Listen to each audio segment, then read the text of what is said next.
Ice. Looks like the main change to the deck. That gives him a little bit of an advantage in the first game in terms of just the straight lists. Yeah, Cedric and I were discussing on previous round. I am a big fan of having a sword in the main deck of these decks, I think, as the Jitte isn't necessarily game over against control. Your Stoneforge Mystic is unlikely to survive, so Batterskull is a dubious prospect in some places. So it's nice to have an equipment that's really threatening against control decks that's actually castable. This is a 58-card mirror match. There is one Gitaxian Probe and one Umezawa's Jitte in Brad's deck, whereas there is the fourth Swords to Plowshares and Sword of Fire and Ice in Zachary's. So Zach definitely gunning for the mirror match here with that blue-red sword. Absolutely. Brad Nelson, the third-ranked player on our leaderboard, as well as being in the top 20 of the yearly standings, is going to be on the play and plays a turn 1 Delver Secrets off of Tundra that is going to get countered by a Force of Will, removing True Name Nemesis. Zachary there on the left, you can see a little bit of his hand. He's got double Swords to Plowshares in addition to Lightning Bolt, Daze, and another fetch land, I believe. A little surprised to see him use a Force of Will there with multiple Swords to Plowshares in his hand. I think that he's trying to just keep every threat he possibly can off the board, I suppose. Zachary plays a duel and passes the turn. Brad Nelson immediately uses a Wasteland on it and passes right back. Or no, he doesn't. He decides to cast Ponder. So Brad doing it in this order to prevent Spell Pierce from targeting this Ponder. Brad's hand consists of a Lightning Bolt, a Stoneforge Mystic, another copy of Ponder, and I believe a Force of Will. And between Wasteland and Daze and Spell Pierce in these decks, it's often, and all the creature removal as well, it's often a challenge for either player to get very much traction in the game.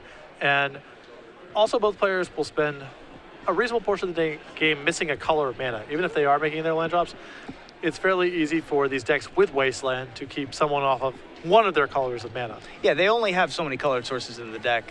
Most of their colored sources are fetch lands that are able to go get the actual lands that tap for mana, but there are only 3 Volcanic Islands and 4 Tundras in Zachary's deck, and it looks like a similar number over in Brad's. So only 7 actual sources of their mana.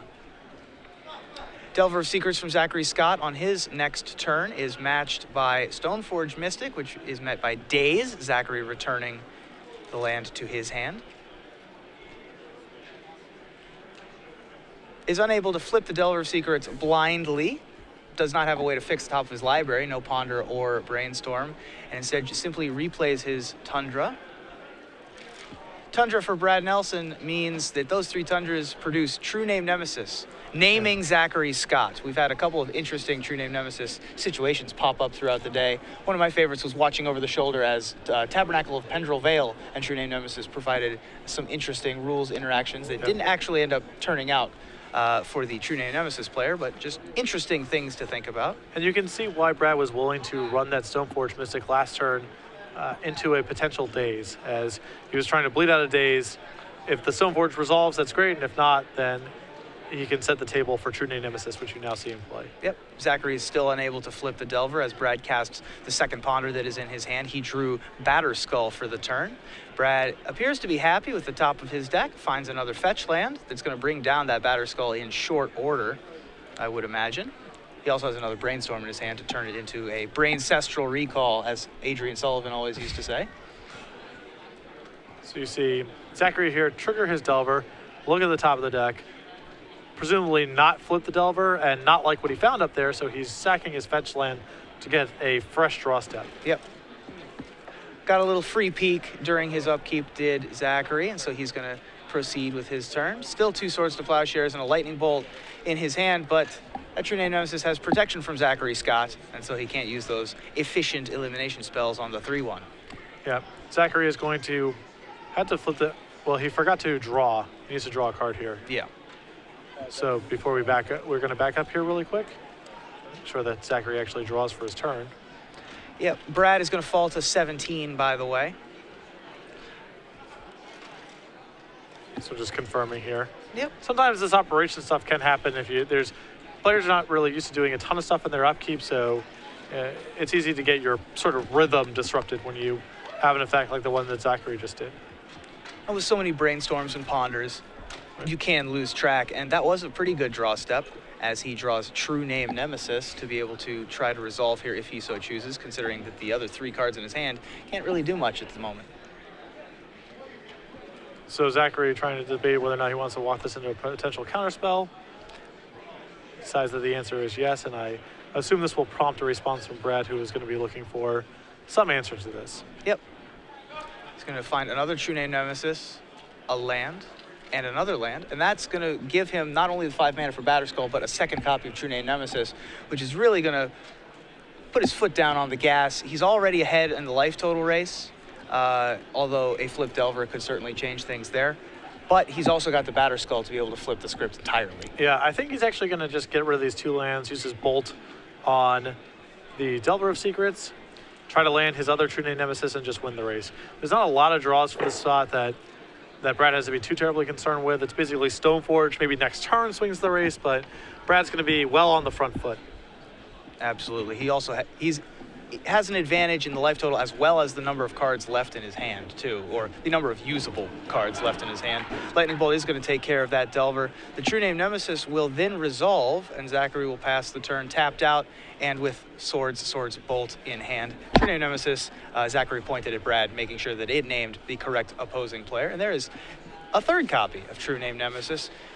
We talked a while about True Name Nemesis in Orlando, and here we see just all over the board here, taking advantage of the protection ability that it got in Commander 2013. Yeah, Zachary with a hand full of Swords to Plowshares and nothing to target them with. Yep.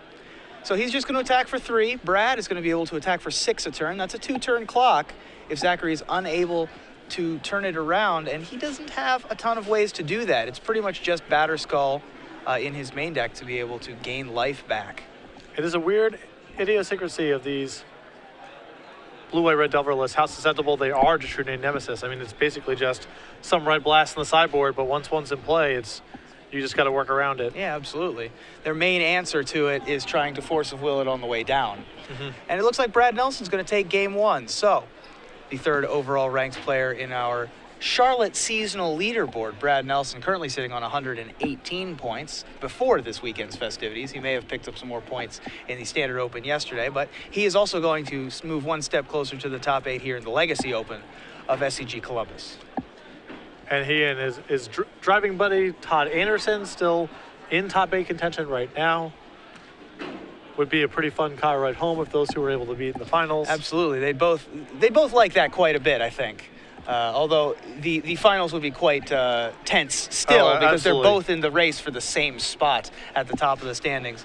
Looking at the sideboard, it looks like Zachary's sideboard has a copy of Grafdigger's Cage, 2 Rest in Peace, a Sword of Feast and Famine, an additional True Name Nemesis, as these decks tend to only run 2 in the main deck, and that is the case for both Brad and Zachary. 4 Meddling Mage, 2 copies of Grim Lavamancer, a Pyroblast, a Red Blast, 1 Flusterstorm, and 1 copy of Wear and Tear. I would say the likely cards coming in here are the Pyroblast and the Red Blast. I wouldn't be surprised to see the Wear and Tear either, and of course the other True Name Nemesis. Yeah, I also think as I'm watching these games, a lot of players are also bringing in their copies of Grim Lavamancer, as what's critical is having enough creatures in your deck, because you usually find a piece of equipment either through Stoneforge Mystic or just naturally drawing it, but there's a lot of removal in the post-board games, and so the equipment can get stranded. So Grim Lavamancer isn't at its best, although it is a reasonable answer to Delver of Secrets and potentially Stoneforge Mystic, but just having more things to hook equipment up to, yeah, too. Absolutely. Brad's sideboard, pretty close to industry standard here, a True Name Nemesis, a Wear Tear, a Swords to Plowshare, and 3 total Red Blasts I all expect to see come in alongside a Grim Lavamancer. So he has an additional Red Blast style card in his sideboard. 2 Red Blasts, 1 Pyroblast, yeah. yeah. And Zachary only has the 2, which gives Brad the sort of advantage in terms of being able to counter spells. Right, and again, keep in mind that, another element of this matchup is just Wasteland and Mana Denial. So a way to play around Red Blast is also cutting them off of red mana entirely.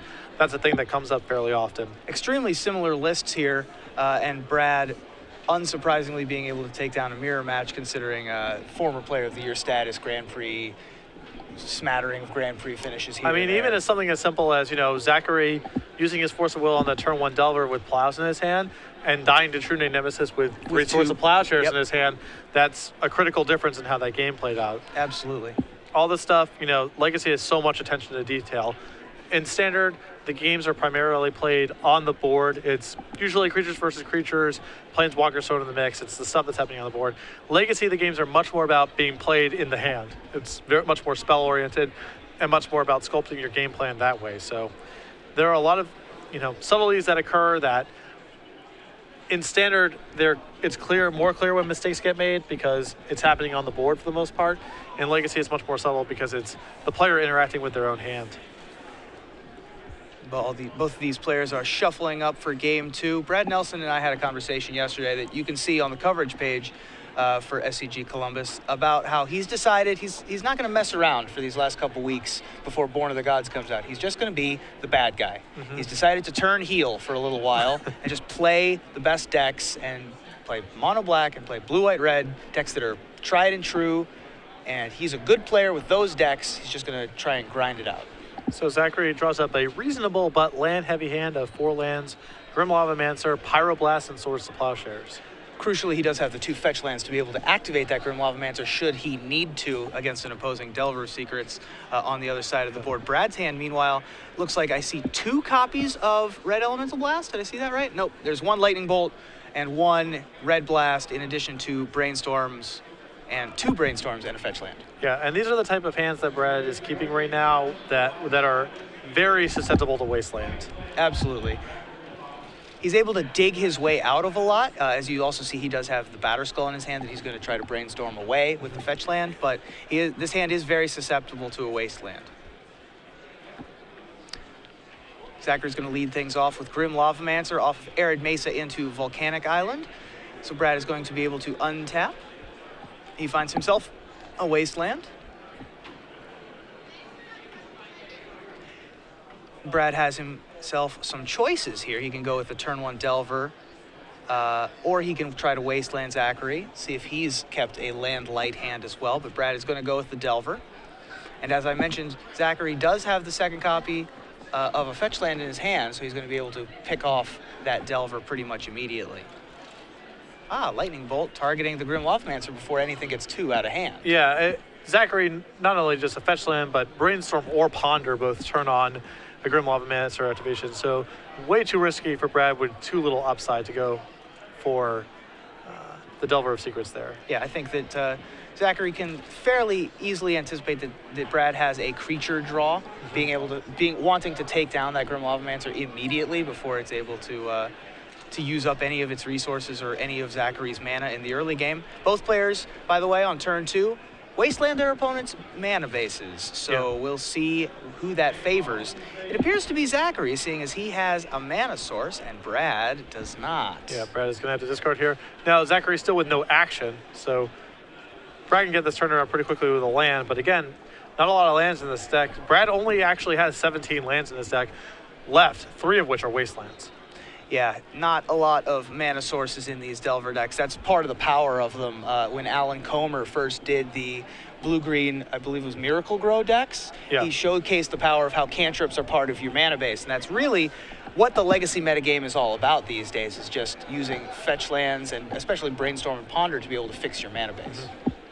It is an unfortunate element of these Blue Tempo Mirror sometimes where one or both players are rendered incapable of casting spells. Brad sees himself in that spot right now, but Zachary is still not able to capitalize. Yep, fortunately for him, Zachary just with answers and no questions to pose just yet, although he is producing himself quite the mana base.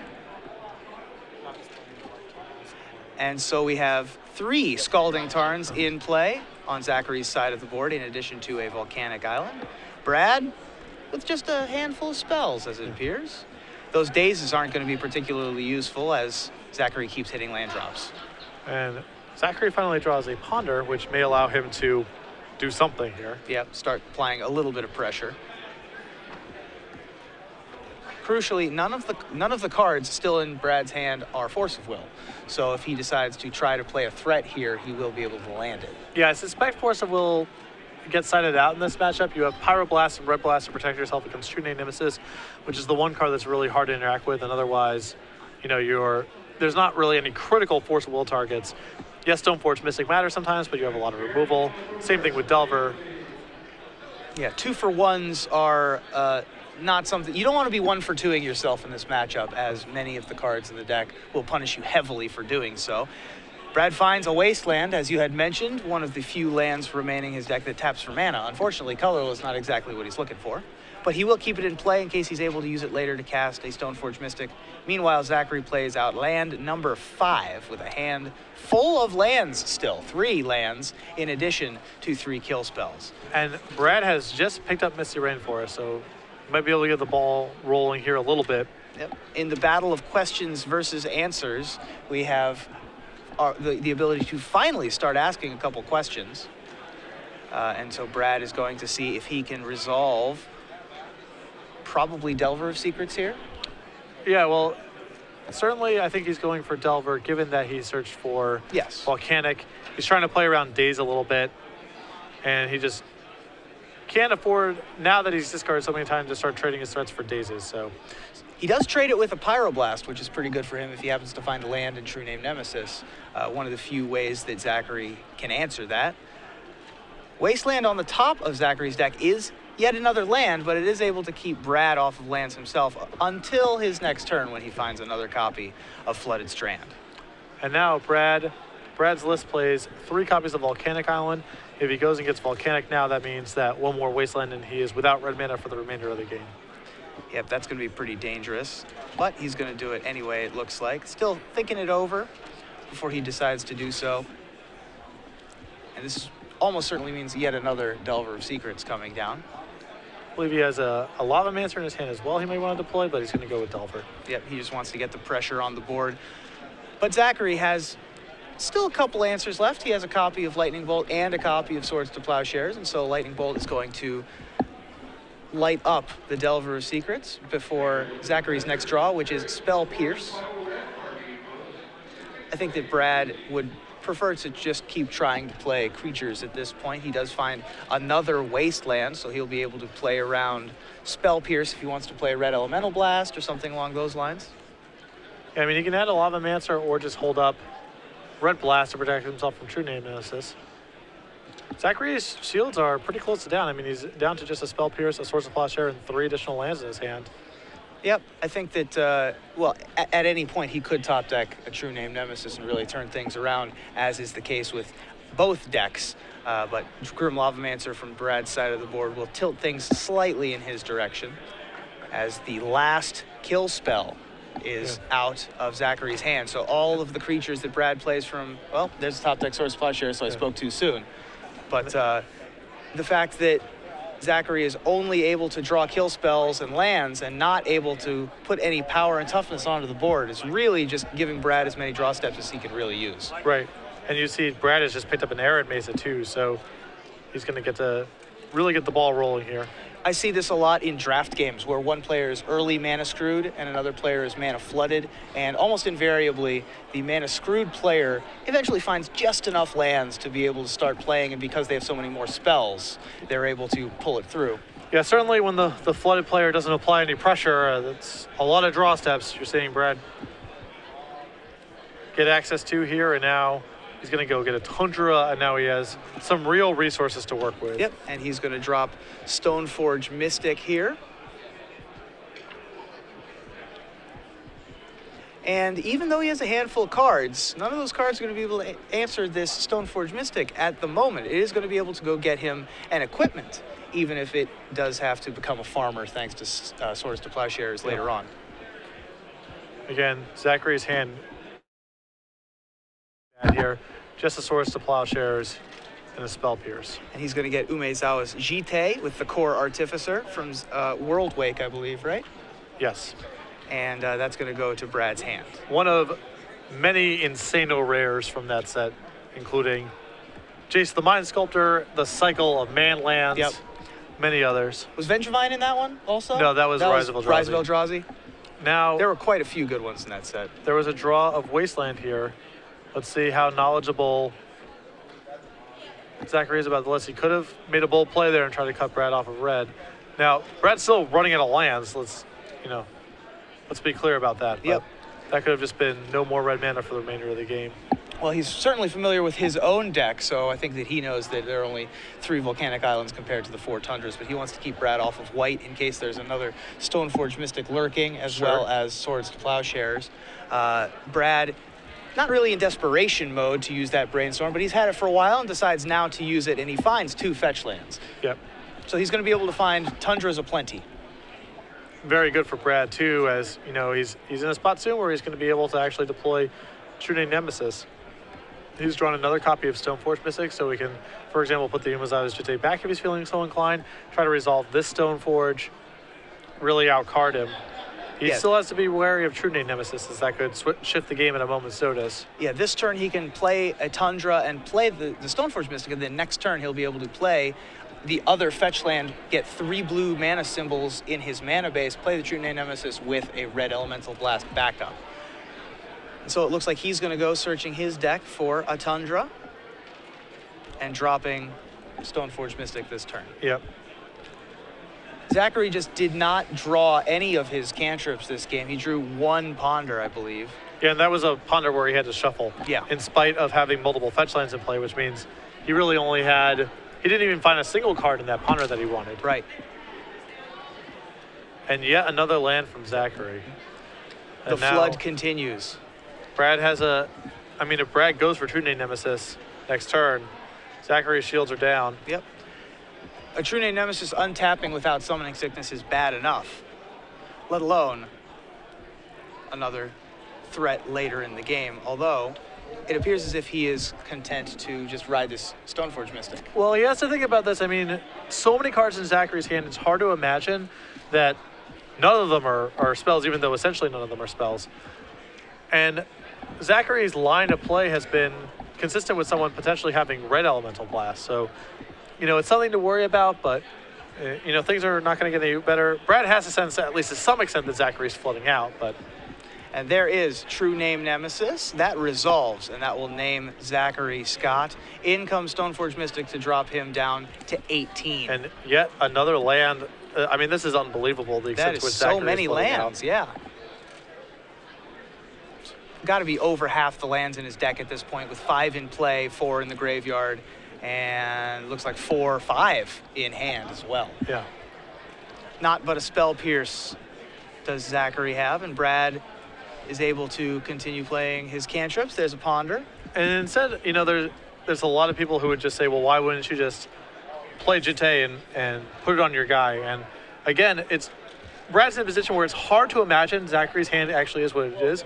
So he has to be assuming it's very realistic wear tears in his hand right now. Because what else could it be? Right. It's really hard to guess that it's actually 5 lands in a Spell Pierce. Yeah, among the spells that Zachary couldn't have casted yet, I guess, would be, there wasn't a great opportunity for Daze, I suppose. Yeah, we're not talking about very much. So yeah. And so in comes the 1-2 alongside the 3-1, and Zachary falls to 14. Brad's probably just going to sit back on it at this point, sitting behind Force of Will, with no blue cards in his hand, as well as Lightning Bolt, Red Blast, and Swords to Plowshares. So he's able to answer pretty much any creature that Zachary seems to be able to find, although his lines are getting pretty thin as he finds Sword of Fire and Ice on top of his library. Yeah.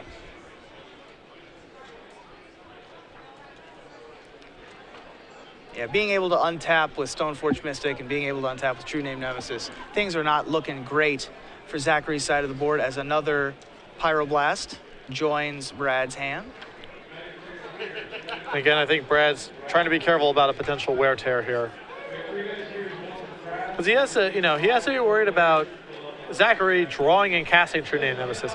There's a huge incentive for him to keep red mana up for his Pyroblast and his red Elemental Blast. And when Zachary's line of play and all the cards in his hand right now are consistent with the possibility of there being wear tear, I think Brad is loath to deploy the equipment, assuming he has anything else reasonably efficient to do with his turn. Yeah, but getting in for 4 isn't that much better than getting in for 3, and so Brad's probably going to sneak in this Jitte at the end of Zachary's turn, so he'll only get in for 3 to drop Zachary to 11. Finally, a Ponder off the top. Yeah. That's something. And this might be worth red blasting here, as again, Brad has to suspect there's just nothing going on there. just start countering the draw spells so that he can't dig his way out. Well, there's a couple things. One is you're at a risk of losing red mana for the remainder of the game at any time because of Wasteland, so there's some incentive there. B, you can't cast multiple red elemental blasts in a single turn, so you want to be spacing out over the course of several turns, deploying all your red blasts. Yep. And so after the Ponder, Zachary simply passes, and in sneaks the Jite.